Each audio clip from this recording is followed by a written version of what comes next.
ભુજ નગરપાલિકા દ્વારા ભુજની ઇન્ટરનલ સોસાયટી સોનાલી પાર્કમાં સ્ટ્રીટ લાઇટોનું લોકાર્પણ કરવામાં આવ્યું, જેમાં ભુજ નગરપાલિકા દ્વારા અગાઉ આ સ્ટ્રીટ લાઇટ માટે 2 વાહનોનું લોકાર્પણ સત્તાપક્ષના વરદ હસ્તે કરાયા બાદ ભુજ શહેરમાં જ્યાં જ્યાં અંધારું છે ત્યાં સ્ટ્રીટ લાઇટો લગાડવાની કામગીરી શરૂ કરાઈ છે, જેના ભાગરૂપે કાલે ભુજ નગરપાલિકા દ્વારા 18 જેટલી સ્ટ્રીટ લાઇટોનું લોકાર્પણ કરાયું હતું, જેનો અંદાજિત ખર્ચ 30,000 જેટલો છે, જે ઇન્ટરનલ સોસાયટી ખાતે લગાડવામાં આવી રહી છે। જે પ્રસંગે સ્ટ્રીટ લાઇટ લોકાર્પણમાં સોનાલી પાર્ક સોસાયટીના લોકો બહોળી સંખ્યામાં હાજર રહ્યા હતા અને જેનું લોકાર્પણ ભુજના ધારાસભ્ય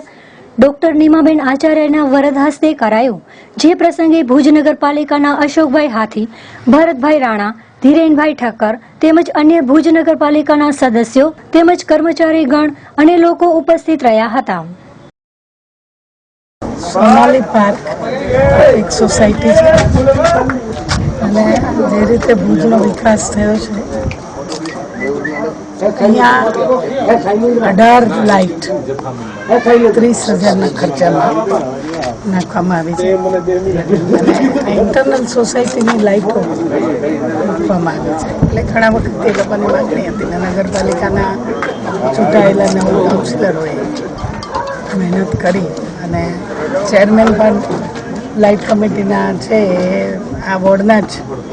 કાઉન્સિલર છે, ભરતભાઈ રાણા અને રાહુલભાઈ અને બેન જાનકીબેન, બધા લોકોએ મહેનત કરીને લોકોની જે લાગણી ને માગણી હોય